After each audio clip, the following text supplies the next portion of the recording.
Hi everyone, I wanted to take a couple minutes to do just a quick video on the SeeSaw app. I sent one the other day on all of the online learning, but this seems to be where most people are struggling.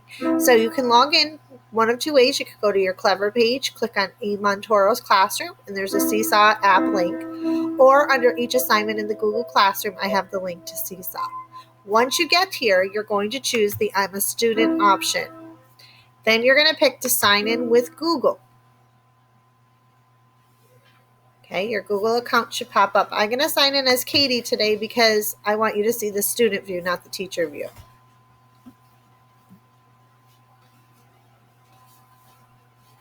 Okay, now Katie's in a couple classrooms, but I do have her in mine. So I'm going to click up here so that I can put her, just click on my classroom. This is what you should see when you go in to your Google Class or your SeeSaw app. Okay, if you click on activities, you're going to see a list of activities for you to do.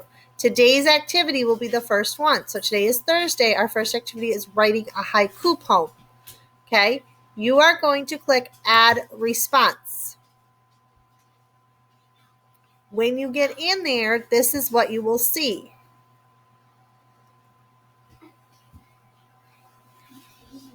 If you're unsure of what you're supposed to do, you're going to go to View Instructions. The View Instructions will tell you a haiku is a Japanese poem with 3 lines of 5, 7, and 5 syllables. It usually describes an animal or aspect of nature. Practice writing your own following the 5, 7, 5 syllable pattern. Remember, the verses in haikus do not need to rhyme.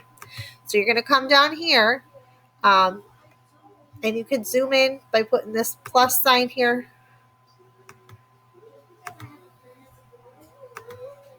You hit that plus a couple times, it'll zoom in for you if you're unable to read it. You can then scroll up or down. Okay, so it tells you again how it should be. It gives you a couple examples. So you have to try to write your own haikus. One's about that goat jumping in the air. One's about a falcon. One's about the rhinoceros. Okay, so how do I do that? Well, I can come over here and I can pick the T button, which is going to be a text box. And I could type in my haiku and hit enter, and you can get your next line.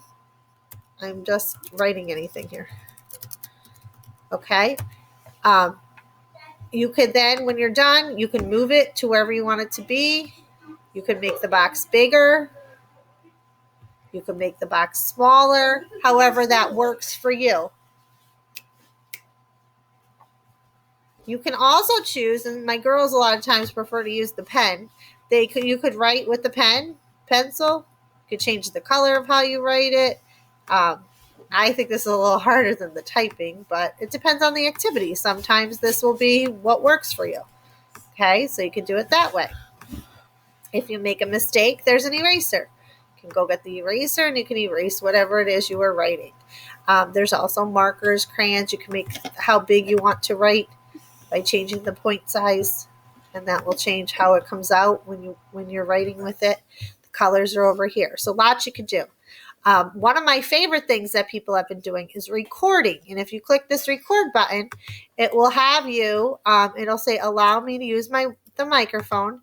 And you could just start recording and you could talk to me about what you wrote, or you could just read me your haiku poems. And then when you are done, I'll be able to see what you wrote, and I'll also be able to hear it. I really miss your voices, so it's kind of nice when people are doing the recordings. A couple other things you can do. Okay.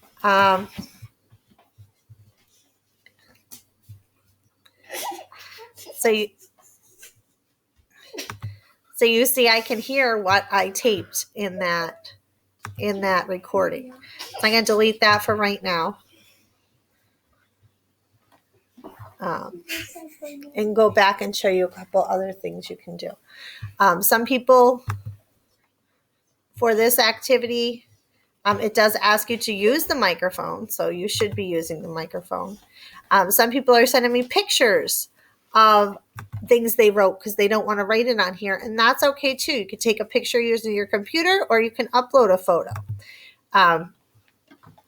There's shapes and backgrounds, and a couple of them, this one doesn't have it, but there have been other ones that had a video option where you can record yourself doing something. Like for the science experiment, that was one of the things that I had on there as an option, so then I could even see you. So these are all ways you can use it, but when you are done, you're going to hit that check mark. And that's going to send it to me, and I am going to be able to see what you did. I'm going to be able to hear your voices, and I will respond to you that I received it and that you got credit and give you your grade.